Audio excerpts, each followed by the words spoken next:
Olá, Júnior, Dalila, boa noite. Vocês conseguem me escutar? Olá, Irenice, boa noite.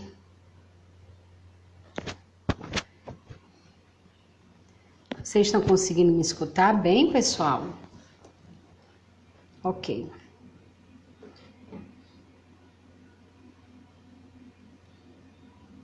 Vamos aguardar mais um pouquinho. Ok, Júnior. Olá, Aldelúcia, boa noite. Vamos esperar mais um pouquinho. O pessoal está chegando. Larissa, Andresa, boa noite.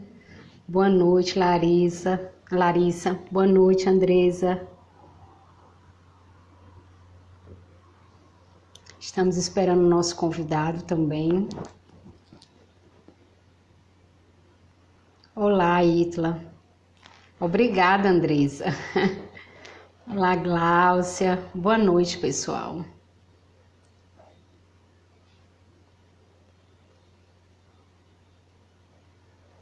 Estamos aguardando o nosso convidado que vai participar dessa nossa live hoje.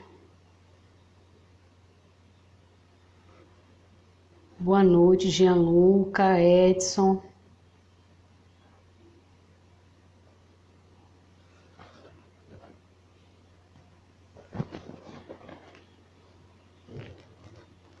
Quem é hoje, Edson? É o promotor Sacha Amaral. Hoje a gente vai conversar sobre os 30 anos do Estatuto da Criança e do Adolescente, que é o ECA. Olá, Eduardo. Boa noite.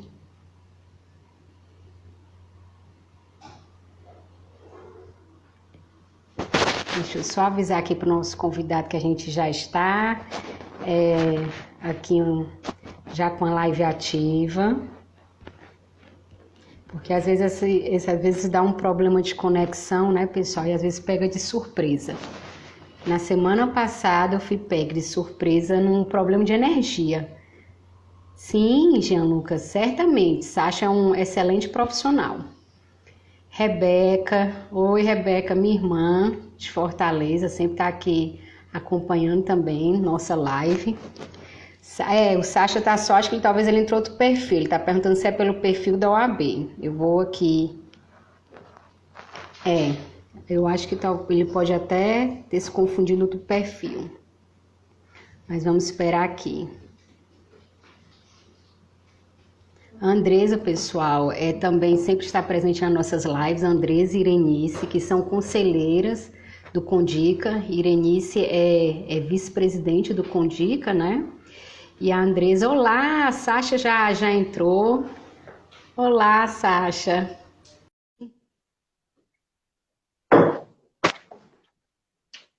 Sim, ele acabou de entrar. E a Irenice, Oi, pessoal, Carla, também tudo bom? participando. Olá, Sasha. Boa Tudo bom? noite. Boa Tudo, ainda não noite. estou lendo. Você consegue me ver?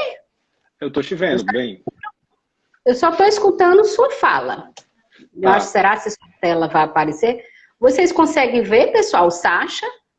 Aqui está aparecendo assim, aguardando Sasha Alves. certo. Eu tô te vendo bem. Você tá me ouvindo bem? Tô super bem, eu só não tô te vendo. Certo. Eduardo, estão vendo os dois? Ah, tá, gente, eu só tô me vendo na live. Eu tá aparecendo aqui para mim assim, aguardando Sasha Alves. Eu não sei, Deixa pode eu ser a tua internet que tá até a rodando ainda internet. pra. Mas se Pode quiser, ser. eu posso sair e voltar também, se preferir também. Não, pode ser minha internet. Se tá todo mundo vendo, né, gente? Eu acho que Sim, você tá sim. aí. O pessoal tá dizendo, tá todo mundo vendo. Pronto, apareceu. Ah, tá. Pode ser Olá. minha internet. Bem, Sasha, você tinha confundido onde é que ia ser? Que a live não. Ah, Eu tava com não, dificuldade de entrar pelo OAB. não, eu chequei na OAB, não, acho que é na Hum. OAB. Aí eu depois voltei pro teu perfil, aí tava aguardando. Aí quando você falou que tava online, deve ser a rede da internet que eu tô conectado. E de fato Ah, era, assim, eu tava na internet do 4G, aí eu entrei na rede Wi-Fi, aí apareceu na mesma hora, aí por isso. Tá bacana. Então, ótimo, Sasha. Pessoal, a gente já vai começar a conversar um pouquinho, mas primeiramente eu quero agradecer hoje esse nosso convidado, assim, que é uma pessoa que eu admiro muito, não como profissional, que eu já vi elogio já falando de você aqui na live, viu, Sasha? Mas não só como profissional, gente, em defesa, assim, aquele profissional que está totalmente voltado na defesa e na proteção das nossas crianças e adolescentes, mas também pela humanidade, pelo olhar humano que o Sasha tem nas causas voltadas na defesa da criança e do adolescente e também no tratamento com as pessoas. Então, assim, eu admiro demais você como profissional e esse seu lado humano, então, algo assim admirável. Então, pessoal, eu pedi um mini currículo do Sasha, ele me deu um mini currículo, que eu vou ter que ler aqui um pouquinho, viu, Sasha? É o Sasha Alves, pessoal. Para quem não conhece, ele é promotor da infância e da juventude na área protetiva de Mossoró, no Rio Grande do Norte. Sasha também é mestre em Direito Constitucional pela Universidade Federal do Rio Grande do Norte. Ele foi coordenador do Centro de Apoio Operacional às Promotorias de Defesa da Infância e da Juventude, do Ministério Público, aqui do Rio Grande do Norte. Sasha também trabalhou como coordenador do Fórum Nacional de Membros do Ministério Público da Infância e da Adolescência, que é Proinfância. Sasha também foi coordenador nacional da Comissão Permanente da Infância e Juventude e da Educação do Grupo Nacional de Direitos Humanos, do Conselho Nacional de Procuradores. Também o Sasha trabalhou como foi secretário-geral do Fórum Nacional de Coordenadores de Centros de Apoio da Infância e Juventude e da Educação, do Ministério Público do Distrito Federal. Para vocês verem, gente, tudo que o Sasha trabalhou foi voltado para a infância e para a juventude. Então, vocês veem assim, como é assim, o largo conhecimento desse profissional que a gente vai conversar hoje. E a temática, Sasha, hoje é um dia muito especial para as crianças e os adolescentes, porque hoje o ECA, que é o Estatuto da Criança e do Adolescente, está celebrando 30 anos, né, Sasha? Então, embora a gente vai falar dos desafios, né, você vai trazer para a gente esses desafios, mas houve muitas conquistas nesses 30 anos do Estatuto da Criança e do Adolescente.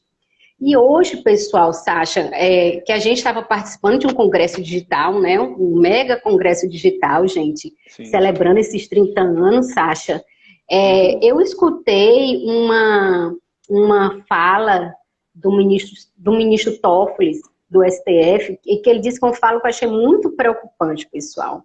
Ele disse que em 2019 teve mais de 78 mil processos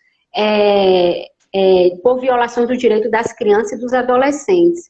E também, atualmente, mais de 60 milhões de crianças e adolescentes brasileiros têm seus direitos violados, né? Não consegue vivenciar a sua fase de desenvolvimento pleno, na sua plenitude, como prevê a Constituição e o ECA. E aí, Sasha, o que é que você tem para falar hoje para a gente nesses 30 anos do ECA, entre os desafios e conquistas, né, que é essa temática? O que é que você tem para conversar hoje com a gente? Que os 60 minutos é pouco, né, Sasha? Mas a gente vai tentar aqui elencar os principais pontos nesse tempo de 30 anos. Carla, primeiro, tá conseguindo me ouvir? Tá direitinho? Sim, perfeito. Pronto, tá ok, tá ok. Então, primeiro, Carla, só agradecer a oportunidade, ao OAB e também, especialmente, a sua pessoa, né? As instituições, quem são as instituições? As instituições são as pessoas que a compõem, né? Então, com a sua chegada aqui em Mossoró, a OAB do Rio Grande do Norte e a OAB Seccional Mossoró, sem dúvida, ganhou muito mesmo. E a Rede de Proteção Criança e Adolescente também ganhou muito. Então, eu também admiro muito a sua pessoa e é um prazer estar aqui conversando sobre um tema do qual nós somos assim tão apaixonados, né? E dedicamos aí a nossa vida, né? Para uma causa tão legal, tão nobre, que é o direito da criança e do adolescente, né? Então, olha, é interessante. Hoje a gente passou essa dimensão histórica, né? Assim, eu acho tão importante nós termos essa dimensão histórica, né? Porque à medida que nós vivemos, a minha vida começa a partir de 1976, quando eu nasci, e eu vou começar a me entender ali como gente, como uma figura assim que tem uma psique própria, que tem uma personalidade própria, ali, das minhas primeiras lembranças, que deve ser ali, cada um muda um pouquinho e tal, mas é por volta de 4, 5 anos, ou seja, na década de 80, né? Uhum. E assim, e aí, à medida que a gente vai vivendo, a gente vai. Nossa, sempre a gente vive, né? O ser humano, a gente. Boa parte da nossa vida a gente sempre está olhando para frente, o que vai vir, os projetos de vida, quando você é pequeno, a sua formação, a formação doutor do ABC, depois o ensino fundamental, depois o ensino médio, depois a universidade, depois o casamento, depois os filhos, e assim você sempre vai vivendo olhando para frente. E a gente pouco, a nossa sociedade, pouco, a nossa sociedade ocidental, a gente olha muito o momento, olha muito para frente, mas não olha muito para trás, sabe? Então, assim, momentos como esse que a gente vivenciou hoje, e vai vivenciar também amanhã, né? Inclusive, os links estão abertos aí no YouTube para quem quiser assistir. Amanhã, inclusive, vai ter uma mesa para falar um pouco, resgatar um pouco dessa história de 30 anos, né? O que é que a gente, Isso. como é que foi essa conquista, né, desses 30 anos, o que é que a gente tinha antes. Vai ouvir aqueles que idealizaram o Estatuto da Criança e do Adolescente, que, né, que lutaram pela Uhum. lei. Então, assim, hoje eu participei da minha mesa que eu participei de tarde, tava lá quem falando, uma juíza, ela nem parecia assim, ela já ter tanta história, né? Mas ela era uma juíza que ela foi juíza do Código de Menores. E Hum. ela Ai, e hoje ela estava lá lutando, defendendo o estatuto, né? A fala dela foi uma fala muito boa, uma fala muito empática, muito humanizante, muito boa a fala dela. uhum. E também eu participei de uma mesa, da mesa também participava com a gente um ex-conselheiro tutelar, ele foi conselheiro até o ano Uhum. passado, que ele fez parte do movimento de meninos e meninas de rua, que foi um dos principais movimentos que lutaram por uma lei de direitos para a criança e para o adolescente, né? Porque até 1990 nós tínhamos uma cisão em termos de tratamento jurídico, né? Então, o que é que Sim. nós tínhamos? Nós não tínhamos a pegada do Estatuto da Criança e do Adolescente. O artigo 1º do Estatuto da Criança e do Adolescente diz logo o seguinte, diz ao que veio. Essa lei trata da proteção integral à criança e ao adolescente. E o que é essa proteção integral? A proteção integral, para ser integral, ela se faz mesmo, primariamente, numa perspectiva de prevenção. Na verdade, Sim. assim, você passa a ter uma carta de direitos. Então, você deixa de ter um olhar para a criança, que é um olhar de benemerência, que é um olhar de, criança, um ser fofinho, um ser inocente, que a gente tem que cuidar. De fato, é um ser fofinho, é um ser que tem uma inocência, é um ser também que tem uma personalidade em construção, mas tem uma dimensão desse serzinho, desde a concepção que esse serzinho tem e ao longo da sua vida, que é a dimensão dos direitos. Então, esse serzinho, essa criança, esse adolescente, eles são sujeitos de direito. Então, eles têm direito Isso. de reivindicar direitos.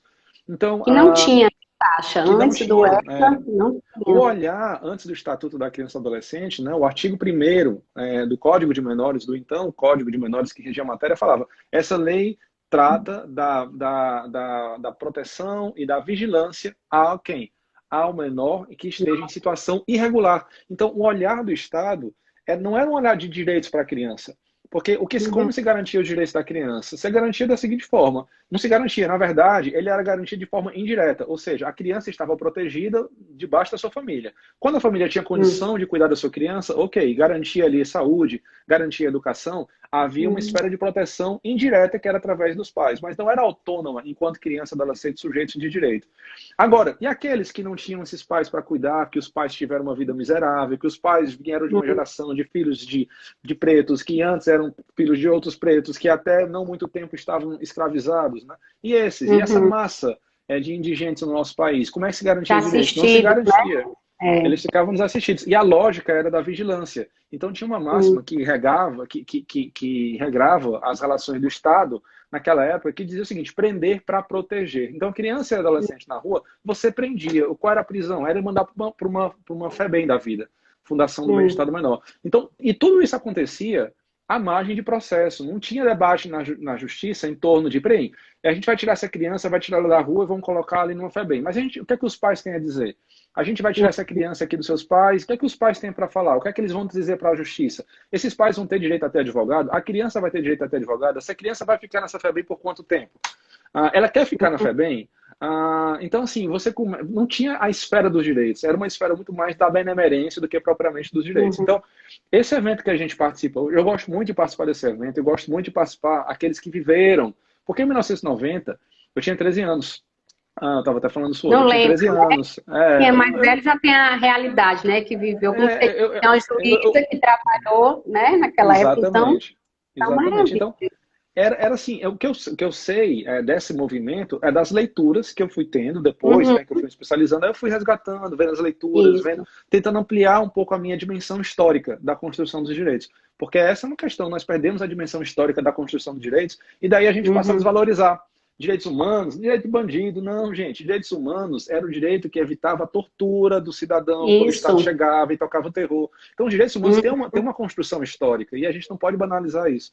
Então, eu gosto muito de verdade. um evento como a gente passa, o que a gente teve hoje, porque isso dá pra gente uma dimensão histórica, dá pra gente. Uhum, A sensação que eu fico, sabe, Carla, é que assim, as uhum, pessoas, muitos dos que lutaram pelo Estatuto não estão hoje mais com a gente, né? Passaram por aí para sim. uma outra dimensão, né? Uhum, E aí, o que acontece? Mas tem muitos que ainda são vozes vivas que falam, e a gente precisa ouvir essas pessoas, e ao mesmo tempo nós também somos aqueles que estamos lutando hoje e que vamos isso. passar a geração para uma geração de futura daqueles que vão militar e que vão lutar pelos direitos da criança, pelos direitos humanos da criança e do adolescente. Então, assim, o que eu vejo Isso. é que a gente está numa marcha histórica que está durando 30 Uhum, anos e que tem muitos uhum, desafios, mas também tem muitos aspectos positivos aí que eu acho que merece também a gente celebrar, sabe? Essa carta de direitos pela qual, olha, gente, nós temos um horizonte, nós temos direitos por que lutar. Só isso daí já seria suficiente. Nós temos direitos isso. por que reivindicar. Isso já seria suficiente para a gente celebrar o estatuto, né? Fora É as outras verdade. conquistas. E Sasha, aí você já começou a falar, você usou até o termo menor, né? Sim. Que Uhum. antes do ECA, e ainda hoje eu escuto, viu, Sasha, os menores, menores. Sim, sim. Uhum. Você podia falar um pouquinho pra gente, esse termo menor, quando a gente fosse referir a crianças e adolescentes, é o mais adequado, Sasha? Então, de onde Sim. essa questão do menor, né? Certo. E aí, hoje ainda eu escuto muito isso. Pois é, essa questão também, de novo, dessa dimensão histórica, né? Por que que você Uhum, compreende por que que porque assim, a palavra é poder, né? Quando eu aham, falo, eu estou falando aqui com você, eu estou é verdade. empoderado, eu estou falando. Agora, para eu chegar aqui e falar para você, eu não falo qualquer coisa porque do nada, não. Não, gente, eu falo porque desde que eu nasci eu estou sendo cuidado, amparado, acalentado pelos meus Isso, pais, pela minha mãe, que depois me mandou para a escola, que investiu em mim, que lutou, que batalhou, que ralou, que me abriu portas e que depois eu fui galgando essas portas e que eu fui formando amigos. Então, isso tudo faz a minha palavra acontecer aqui. Então, assim, as palavras têm isso. dimensão histórica. Então, por exemplo, por que que no Código Penal lá tinha a seguinte fala, por exemplo, que foi revogado, né? Que Hum, falava da proteção, um crime lá, um crime de sedução. Eu quero seduzir o quê? hum, Seduzir mulher honesta, de boa reputação. Era mais ou menos aqui. Por que que isso foi revogado? Porque o que, afinal de contas, é mulher honesta? Então, assim, qual hum. é os bons costumes e qual é a moral que vai ditar quando uma mulher merece ou não merece proteção, fora do aspecto do ser humano que ela é. Então, assim, quando você tira essas palavras na lei, quando você trata essas palavras, elas têm uma dimensão histórica que elas carregam consigo. Nos Estados Unidos, se você chegar para uma pessoa de cor negra e você falar para ela, chamá-lo de nigger, você está falando com ele de uma forma extremamente ofensiva. Se você fala negro, é diferente. É tão sutil, né? Nigger, negro. Isso, Mas é assim, verdade. entre essas duas palavras, e talvez trocando três letras, você tem Uhum, um ranço histórico tremendo. Porque o nigger uhum, era pejorativo, era o crioulo, sabe? uhum. Era uma forma de espezinhar, sabe? De maltratar, de falar do negro como se ele fosse um sub-humano, entendeu? E o negro, não, é o negro, assim, é o sujeito de direitos, é o cidadão. Então, o menor, por que é que a gente fala essa questão do menor? Porque também tem um lance histórico. Então, essas pessoas podem até falar, Uhum, hoje no Congresso, algumas pessoas se referiram à criança e adolescente como menor. E assim, então uhum, você vê, esse daí é um menorista, isso é um reacionário. Não, gente. Assim, talvez ele não tenha a dimensão histórica da palavra. É só isso. E a uhum. gente precisa passar para ele qual era a dimensão histórica dessa palavra, Isso. né? Antes do Estatuto da Uhum, Criança e do Adolescente, como eu falei, nós tínhamos a doutrina, hoje a doutrina que rege o trato, né, com a criança e com o adolescente, o trato jurídico da criança e do adolescente, é o chamado doutrina da proteção integral.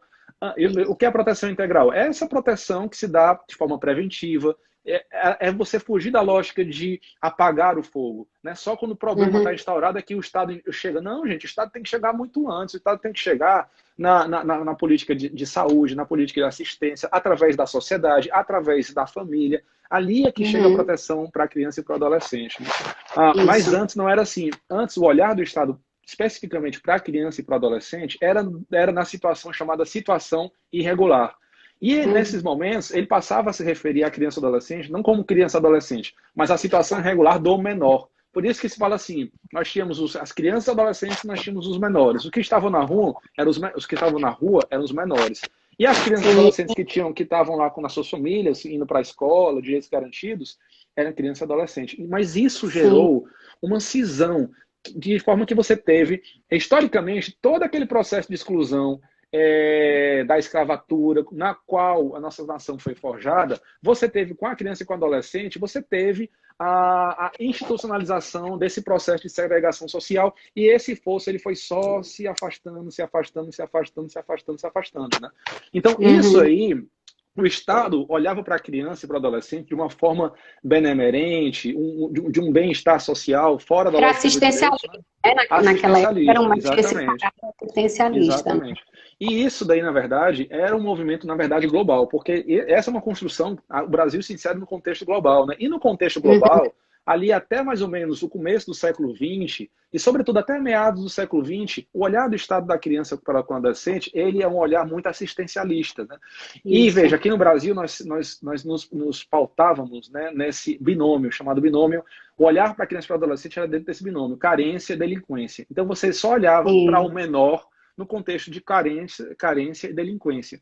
Então, então o que acontece? Essa palavra menor, o olhar do menorismo, é justamente esse olhar para a criança e para o adolescente quando os direitos já estão violados e muitas vezes, por estarem violados e estarem excluídos da sociedade, eles já estão estigmatizados. Então, os menores eram estigmatizados, porque é o menor de rua, é o menor com quem eu não quero contato, é o menor que eu não quero olhar, que eu não quero enxergar, é o menor que é melhor que você coloque lá numa instituição, numa FEBEM da vida, com o qual não vou precisar cruzar. Então, mas não é o menor com o qual vamos comprometer e lutar por transformar a vida dele, lutar por transformar a vida da família dele, lutar para que ele tenha um acesso à educação, à escola, os mesmos direitos que os meus filhos têm.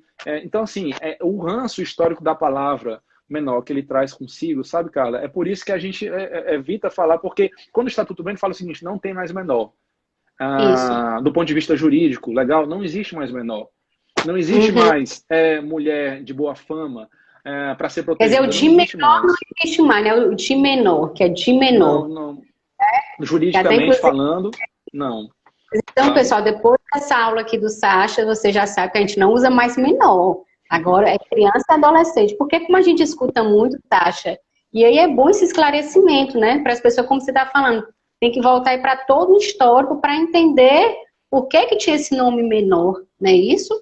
E Sacha, aí você começou a falar da questão que antes do Estatuto da Criança, porque essa doutrina da proteção integral começou com a Constituição, né? No artigo 227, e aí veio o ECA 2 anos após, né?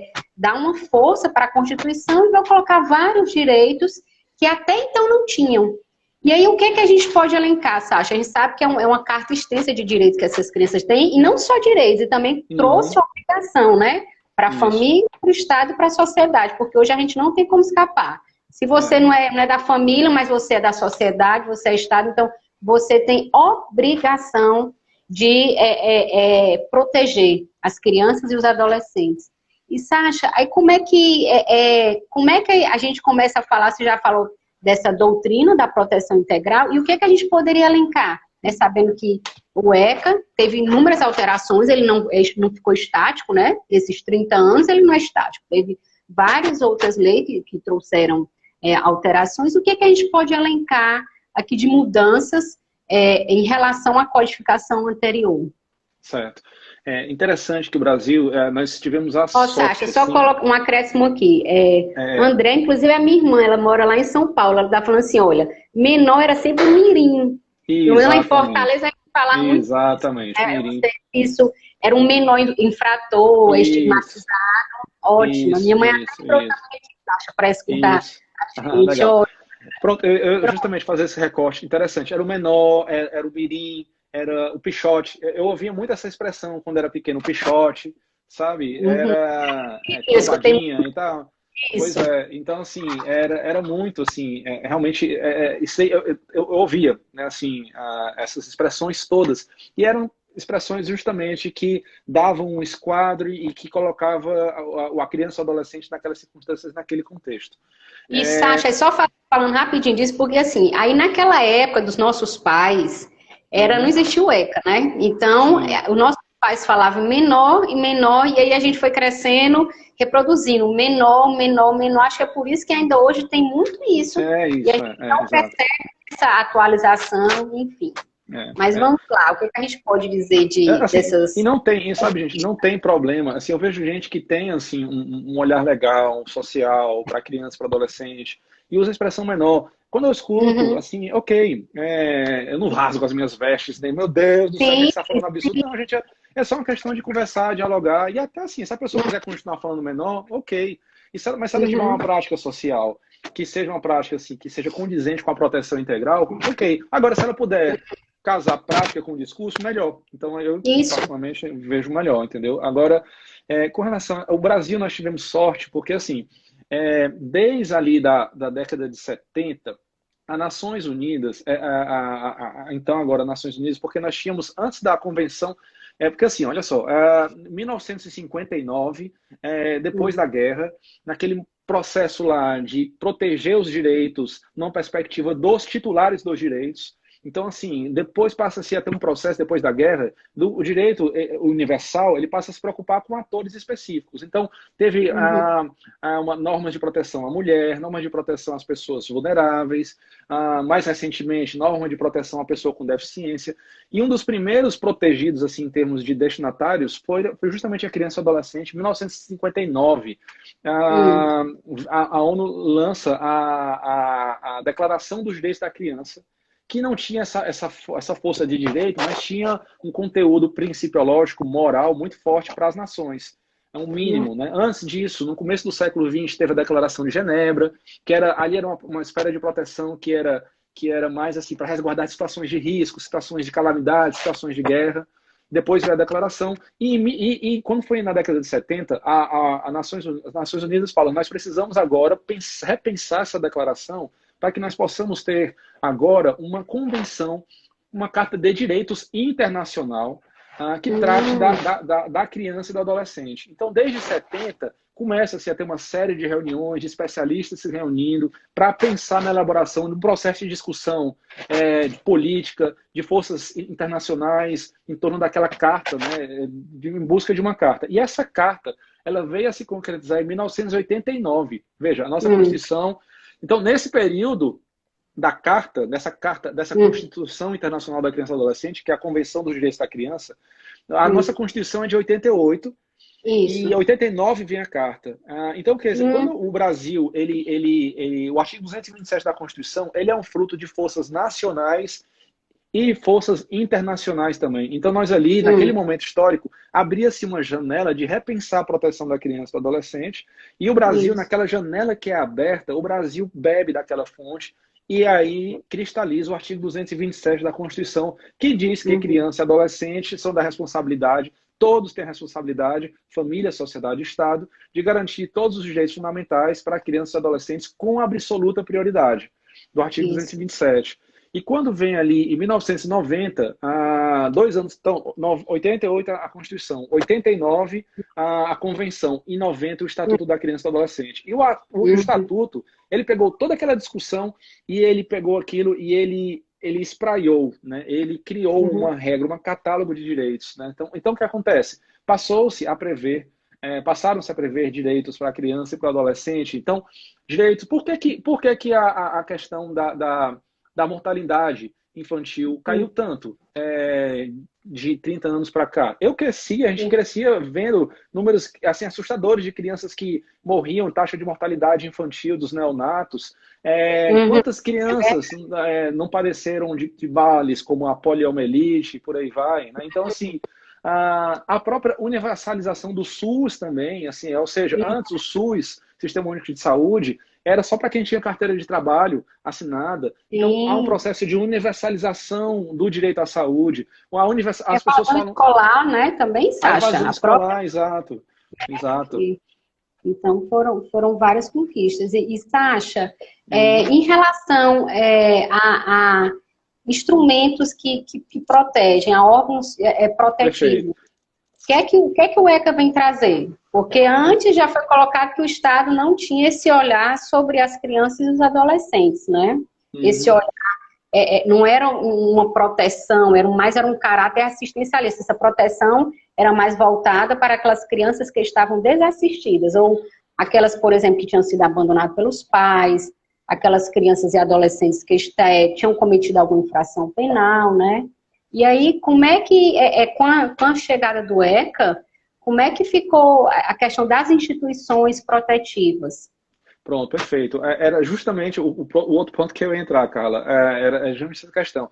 Então, tem essa Carta de Direitos, né? Mas depois, além disso, a Carta de Direitos, ela trata também normas de prevenção aos direitos, mas também ele cria também um sistema jurídico próprio de proteção à criança e ao adolescente. Então, com o Estatuto da Criança e do Adolescente, por isso que a gente fala, o ECA tem 30 anos. Mas, por exemplo, o Conselho Tutelar tem 30 anos. Eles nasceram juntos, né? Assim, o Conselho Tutelar, na verdade, ele é um filho do Estatuto da Criança e do Adolescente. Então, existe um sistema próprio de proteção jurídica para a criança e para o adolescente. Então, nasce o Conselho Tutelar, nasce uma justiça especializada em julgar as causas relativas à criança e ao adolescente nas situações de risco, ou seja, que são aqueles momentos em que a criança, o olhar do Estado, ele se destaca da criança enquanto filha, a criança passa a ser vista naquela esfera de proteção que muitas vezes, em algumas situações, os pais que deveriam proteger, eles são a casa que deveria ser um ambiente protetivo, ele é um ambiente de risco para a criança. Então, o Estado, ele precisa olhar a criança num contexto de proteção que não necessariamente coincide com o olhar dos pais. Então, a criança, sujeito de direito, também se coloca nessa situação de uma proteção que pode vir de encontro aos interesses dos pais também. Por quê? Porque ela é um sujeito de direitos. E para julgar essas causas, passa a ter uma justiça especializada da criança e adolescente. Mas não só isso. Não, porque você falar que vai ter um julgador especializado não é suficiente. Porque vai ter um juiz que é especializado em julgar. Pronto, aí só falando, peguei o gancho, deixa eu tirar essa dúvida, Sasha, pessoal. Na época, antes do ECA, existia um juiz, porque hoje a gente está falando que quem trabalha nessa proteção mais direta são os conselheiros tutelares. E na época do Código de Menores, Sasha, eu até era o juiz de menores que era conhecido, eles que faziam essa proteção. Você podia explicar um pouquinho para a gente isso? Olha, sim, era o juiz. É interessante essa tua pergunta, porque na época do Código de Menores, o juiz ele meio que ele levantava e ele cortava e não funcionou. Era um modelo que não funcionava, porque é o seguinte: quem aplicava as medidas de proteção à criança era o Poder Judiciário, era o juiz de menores, né? Ele aplicava ali, ele sentenciava, ele aplicava a medida e a partir dali encaminhava ali para as instâncias de assistencialismo da criança. Mas era assim, era um olhar de aplicação do direito muito isolacionista, assim, o juiz não conversava, o juiz não dialogava. E outro, como o olhar era repressivo, era sempre a criança, adolescente tá na rua, volta numa FEBEM da vida, mas não tinha a capacidade de olhar por que essa criança está na rua, como é o contexto da vida dela, de onde é que ela veio, quem são os pais dela, qual é a situação de vida dos pais dela. E esse olhar, o juiz, qualquer juiz do mundo, e mesmo atualmente, por si só, ele é incapaz de desenvolver esse olhar, de apreender esse contexto de vida da criança. Ele não vai ter como. Então, o que é que se propõe hoje para a justiça? É que essa discussão jurídica, ela aconteça numa arena muito maior, que é o que a gente chama de sistema de garantia dos direitos, que é o que a gente chama de rede de proteção à criança e adolescente.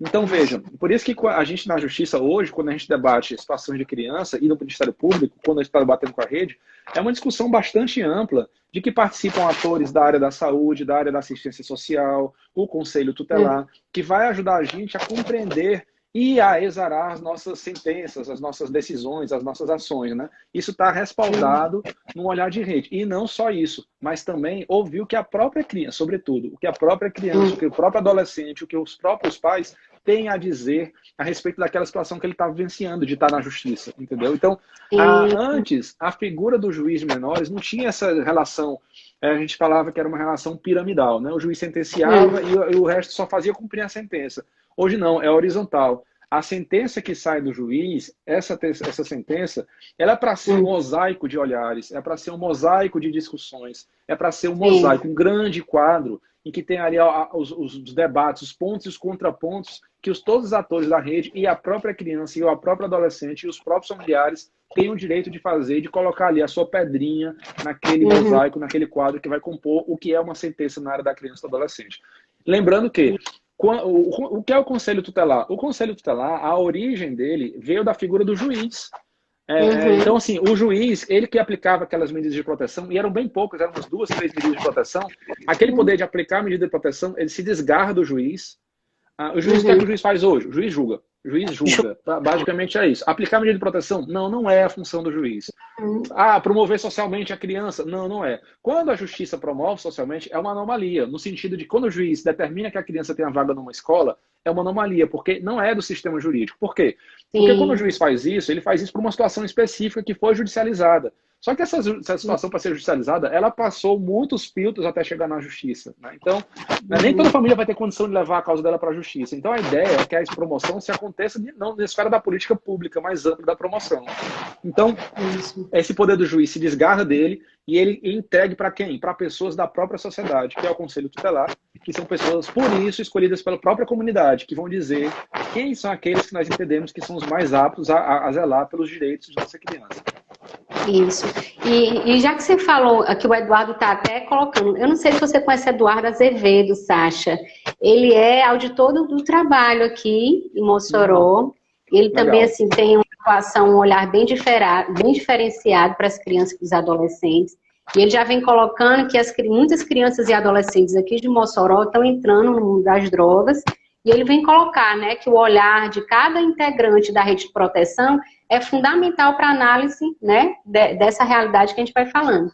E, Sacha, então, essa própria rede de proteção, então, foi também uma conquista que veio do ECA, né? Isso. Porque essa rede de proteção entra o Ministério Público, entra o Conselho Tutelar, entra os advogados da Defensoria Pública, entra... Quem é que a gente pode... são vários, Sacha, me ajude aí. O pessoal do CRAS, CREAS, isso são vários atores. CREAS, Secretaria de Saúde, Secretaria de Educação, sabe, os atores, assim, quando a gente fala... o Estatuto ele diz o seguinte: a política de atendimento aos direitos da criança e do adolescente ele vai se fazer através de um conjunto articulado de ações governamentais e não governamentais. Então, assim, né, tem o pessoal aqui, eu estava vendo agora, antes de a gente começar aqui, eu vi que teve um vídeo aqui de uma artista aqui de Mossoró, que se chama Mônica Danuto, o pessoal da Companhia Paulo do Teatro, um pessoal muito bom, né? E ela fez uma encenação, eu quero até assistir, depois compartilhar, sobre os 30 anos do Estatuto. Isso é rede de proteção também, sabe? Então, assim, olha, o Estado, nós não devemos ter a pretensão de que a gente vai tutelar o direito da criança, porque nós não seríamos capazes de tutelar esse direito da criança por nós mesmos. A gente tem que ter essa rede de olhar, essa rede de proteção, que se espraia na cidade toda, que se espraia nos mais variados espaços. Quando todos se sentirem incumbidos da proteção da criança e do adolescente, desde o comecinho, desde o momento em que a criança está sendo espancada na sala de aula, dentro de casa, que não está indo para a escola, que não há um olhar conformista, vai ter condição melhor de, por exemplo, a escola chegar junto, a escola, sabe, chamar os pais para uma conversa, dialogar, de ter uma decisão que não vai ser tão traumática como caminhar para a justiça. Então, quanto mais precoce for, quanto mais prevenção houver, melhor, né? Isso, E aí, se eventualmente o caso a resposta não vem, e chega na justiça, aí o que acontece? Quando a justiça ela é chamada a intervir, sempre que chega um caso para a gente lá, fala, se chamou a gente, você não chama bombeiro para trocar uma lâmpada da sua casa. Tem uma coisa que isso. tá. Então, assim, você chama a justiça porque realmente eu parto do pressuposto de que, olha, gente, se ele está me chamando é porque tem uma situação bastante grave aqui que a gente vai ter que intervir e vai ter que ser uma intervenção provavelmente forte. Ah, não que a gente vá pegar e vai tirar a criança da família, que não é isso que a gente quer, mas a gente vai ter que ter Isso. uma medida mais forte para Uhum. proteger aquela criança, né? Então, se É não é assim, verdade. gente, trabalhe para que se evite a justiça. Porque, assim, ou a gente vai chegar forte demais, ou a gente vai chegar tarde demais também. Então, assim, o Uhum. ideal é que haja um equilíbrio, né? A rede de proteção dialoga, trabalha, promove, e nos casos que não tem surte efeito, aí aciona o conselho tutelar para que o conselho tutelar chame ali a família, continue trabalhando, e se não surte efeito, encaminha para o Ministério Público, para que o Ministério Público encaminhe para o Judiciário, para que essa situação da criança possa ser resolvida com a máxima celeridade, né? Isso. E Sasha, já que tem os conselheiros de direito aqui, que é o pessoal do Condica, né, que está aqui presente, Sim. Aniele, Irenice e outros conselheiros, porque são muitas pessoas, gente, eu acabo me perdendo, viu? E Sasha, então falando em conselheiro de direito que estão participando, e eu também sou uma conselheira de direito aqui em Mossoró, o próprio Conselho Municipal, antes do ECA não existia, né? Ele Não também, a gente existia. pode como uma grande conquista Sim. do ECA, assim como o Conselho Tutelar, e muita gente não consegue, muita gente não sabe o que é conselheiro de direito. Muita gente ainda, eu acredito, Conselho Tutelar acho que é mais fácil, as pessoas já saberem o que é, né? Mas os conselheiro de direito. Exato, exato, exato. Ah, sem dúvida. O Conselho dos Direitos também, na verdade, os conselhos, né? Os conselhos, o que acontece? Sim. Decorre da própria Constituição. Porque lá Uhum. vai dizer o seguinte, que as políticas públicas, elas devem se dar através de forma descentralizada e com a participação da comunidade. A comunidade Isso. participando e opinando nos rumos da política pública. Então, cada uma das políticas do Estado, na área da saúde, tem um conselho municipal, tem um conselho de saúde, na educação, um conselho de educação. Muitas pessoas não conhecem. Assistência social também. E criança e adolescente, tem um conselho municipal, conselho, no caso do município, conselho municipal dos direitos da criança e do adolescente. E esse conselho, ele foi idealizado da seguinte forma, é um órgão paritário. O que é que Uhum. significa isso? Que ele é composto, metade dos integrantes dele são da ala governamental, são as pessoas Uhum. ligadas às secretarias de saúde, de educação, de assistência social, que estão ali trabalhando com a execução da política pública, e também eles são integrados, a outra metade, pelos representantes da ala da sociedade civil, da ala não governamental.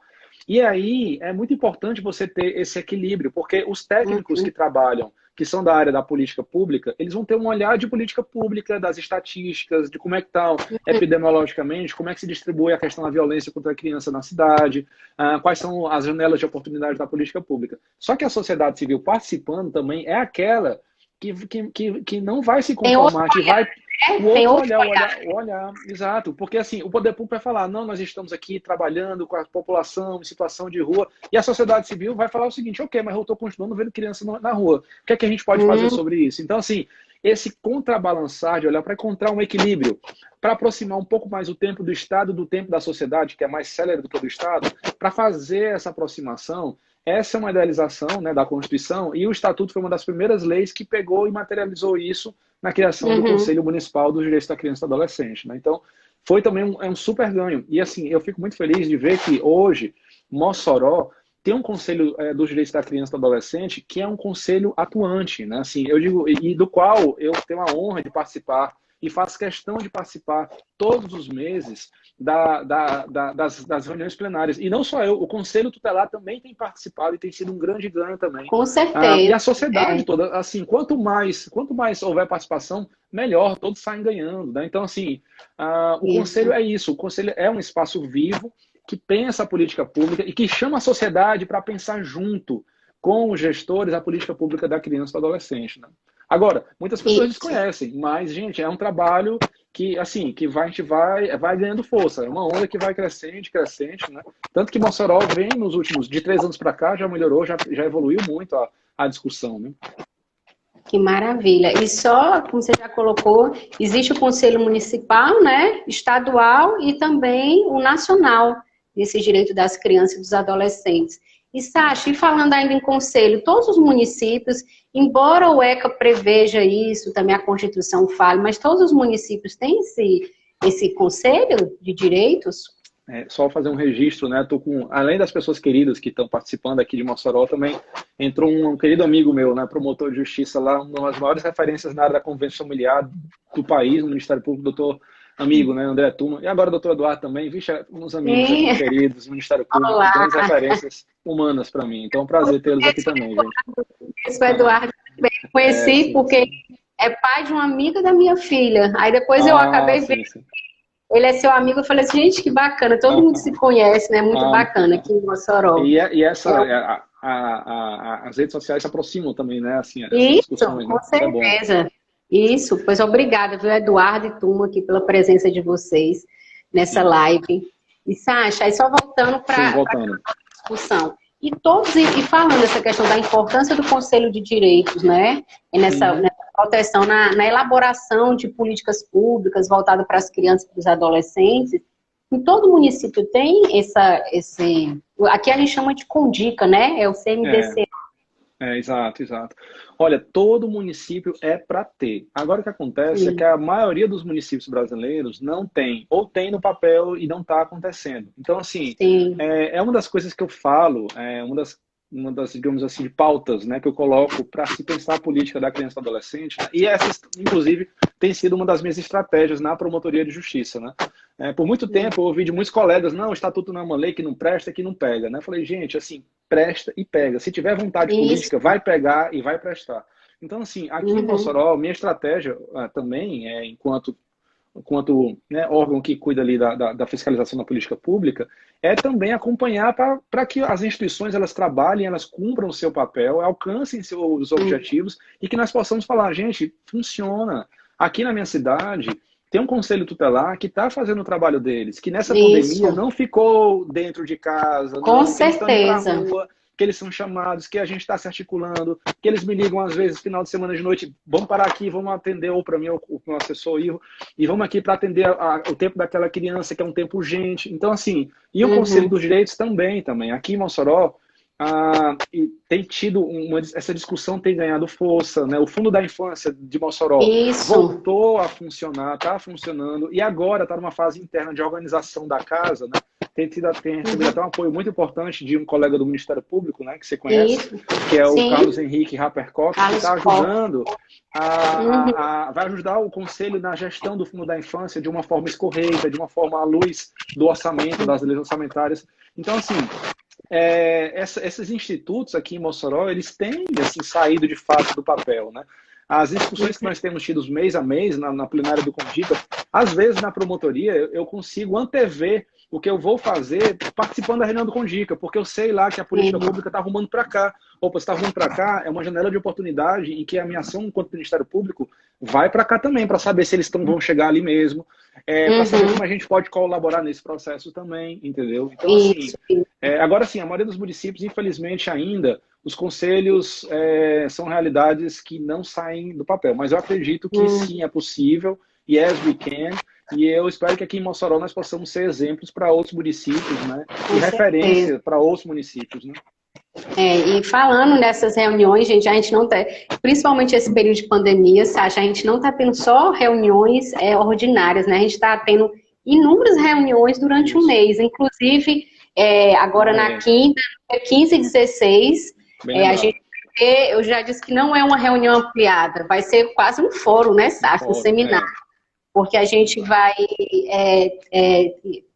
a gente vai ter um diálogo com vários atores da sociedade para saber sobre o fluxo de atendimento às crianças e adolescentes que são vítimas ou testemunho de violência, né? Então, isso daí é mais um ponto, um papel do CONDICA na elaboração de políticas públicas, que a gente criou um comitê, né, para saber do fluxo desse atendimento. E aí, o Sacha sempre está envolvido nas nossas reuniões, gente. Não é só uma reunião por mês, não. As reuniões que a gente tem, o Sacha sempre está presente. E, com certeza, a presença dele é muito boa para o CONDICA, Porque o olhar que ele tem, a gente tem um olhar e aí vem o Sacha para trazer um novo olhar, um olhar mais sensível. Então, assim, para frear um pouquinho as ações, então eu acho isso super importante. E como você já colocou, a presença do Conselho Tutelar, Sacha, é o que está ali na ponta, né? Os demais conselheiros do Condica, não tem como saber como é que está chegando ali na ponta. E é super importante vir para as nossas reuniões para trazer, né, o que está acontecendo na realidade, se está funcionando, o que não está, apresentar sugestões. Então, isso com certeza foi um ganho muito grande nesses 30 anos do Estatuto. Sacha, eu estou de olho aqui nos minutos, né, porque só temos 60 minutos. Então, Sacha, a gente está nos 10 últimos minutos da live, que é para a gente não ser pego de surpresa, que eu acho que ele só avisa com uns 20, 30 segundos. Tá certo. Pode acrescentar mais um pouquinho nesses 10 minutos, 9 minutos agora, sobre esses 30 anos do ECA. Assim, um pouco sobre essa reunião que a gente vai ter essa semana, né? Eu queria também falar um pouco a respeito dela, porque eu acho que essa reunião que a gente vai ter essa semana, para mim, eu acho que é o maior presente que o Conselho dos Direitos da Criança e do Adolescente poderia dar nesses 30 anos do Estatuto, nesse momento da nossa história. A gente vai ter uma reunião bastante ampliada com atores locais e estaduais também, para discutir como é que está o atendimento da criança e do adolescente vítimas de violência. Um dos dados que me chamou muito a atenção hoje, acho que você deve ter visto, né, assim, do Secretário Nacional dos Direitos da Criança do Governo Federal, é que é o seguinte: nós tivemos nesse período de pandemia um crescimento no número de denúncias de violência contra a mulher, um crescimento no número de denúncia contra outros vulneráveis, idosos, pessoas com deficiência, e no caso da criança e do adolescente, nós tivemos um decréscimo.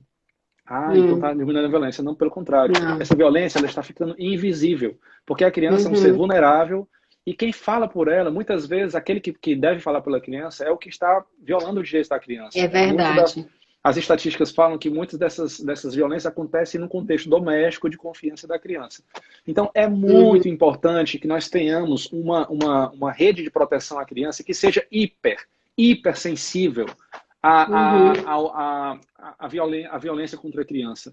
Porque se não houver hipersensibilidade, não vai haver visibilidade. É preciso enxergar as crianças. Então, é preciso que, sem paranoia, mas com técnica e com sensibilidade muita, que essa violência possa ser identificada o quanto antes, para que essa criança não passe, não sofra. E a violência que a criança sofre na sua primeira infância, aquilo vai moldar a arquitetura cerebral dela, porque é uma fase da vida em que o nosso cérebro está se formando, e isso vai acarretar danos futuros para elas que são incomensuráveis, né? E que agora a neurociência, e a neurociência nos últimos anos tem falado, tá aqui, esse é o dano que gera. Então, assim, nós termos um sistema local que se preocupa em proteger de uma forma proativa a criança, essa reunião que a gente vai ter nessa semana, para tirar essa lei, né, que é a lei de 2017, que entrou em vigor em 2018, que é a lei 13.431, que trata desse sistema de garantias de proteção à criança e adolescente vítima de violência, é muito importante que isso tudo saia do papel e que nós possamos pensar nas articulações,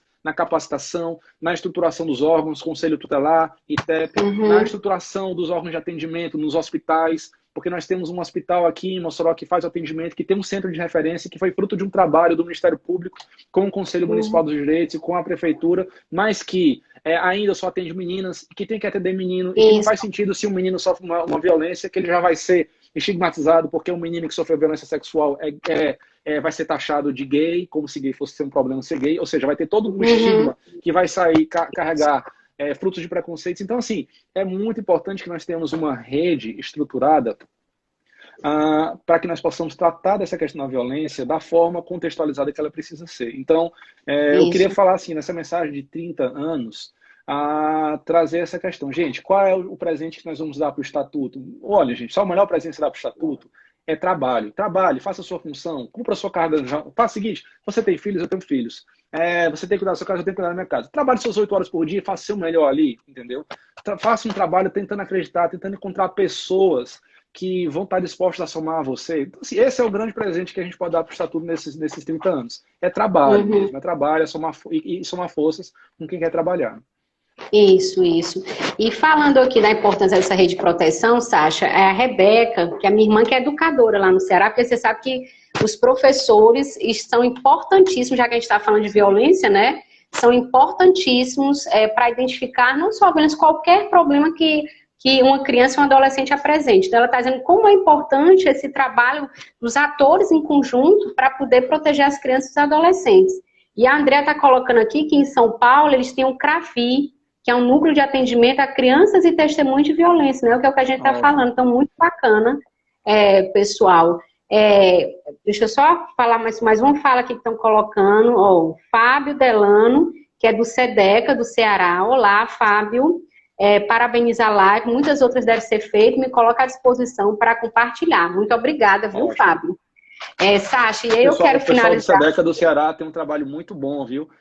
De proteção à criança e adolescente, de referência, a gente pode aprender muito com eles. Aproveitar que o Ceará aqui do lado, chamar esse pessoal para falar da vivência dele, da experiência, a sociedade civil muito organizada lá. E assim, de anos, eu digo isso, né, porque eu estava na faculdade, eu acompanhava o trabalho deles lá, assim, é um trabalho de referência na proteção à criança. Ótimo, pois Fábio, já fica aí o convite, viu? Para as nossas reuniões aí do Condica, e principalmente hoje que foi o que trouxe de bom nessa pandemia, Sasha, foi essa questão da tecnologia, né? Um dos pontos positivos, que aí a gente está conseguindo se conectar, gente, com as pessoas. Hoje o exemplo foi o Congresso Digital, né? As pessoas de diversos estados se conectando. Então, Fábio, já fica aí o convite. E, pessoal, eu quero agradecer a presença de todos os participantes aqui. Como eu coloquei desde o início, Sasha, a gente precisa mais do que 60 minutos para falar do ECA, né? Porque realmente o assunto é bem extenso. Mas aí, com certeza, quem esteve aqui, como eu que estou aqui, tivemos muito conhecimento com sua fala, porque você tem um conhecimento gigante sobre a criança e o adolescente de uma maneira ampla. Não vou falar só do ECA, não. Vou falar só de lei, não, pessoal. Então, eu só tenho que, mais uma vez, agradecer aos participantes que estão aqui e agradecer a sua presença. Eu sei que você tem um tempo super corrido, Sasha, e a gente sempre está lhe aperreando um pouquinho, mas muito obrigada por você ter aceito esse nosso convite e ter dedicado esse espaço a falar da sua experiência, a trazer um olhar diferenciado para as pessoas que às vezes acham assim, que o problema é do outro, não é meu, né? O filho é do outro, o adolescente é do outro. Quando a gente vê uma criança na rua, o problema não é meu, não é meu filho. E é importante que esse olhar que você trouxe para enxergar todos nós somos responsáveis pela proteção das nossas crianças e dos adolescentes. Então, eu só tenho que agradecer, muito obrigada mais uma vez. Eu que agradeço, Carla, um prazer. Esse conhecimento, e eu adoro escutar esse conhecimento que você está nos trazendo. Viu, gente? Pois boa noite. Temos aqui os conselheiros tutelares que estão participando, o pessoal do Condica também está participando, o pessoal de Fortaleza, São Paulo, enfim, vários atores aqui para escutar um pouco, né, do conhecimento do Sasha. Pois, gente, boa noite e um abraço a todos, viu? Fiquem com Deus. Gente. Tchau, Sasha. Fiquem com Deus. Até mais. Tchau. Eu que agradeço, gente. Viu, essa live, porque às vezes eu tento e não consigo, mas vai dar certo. Eu vou salvar a live para quem pode assistir desde o começo, né, Sasha? Pega o comecinho aí. Bacana. Um abraço, pessoal. Tchau, gente. Tchau. Até mais. Boa noite. Boa noite.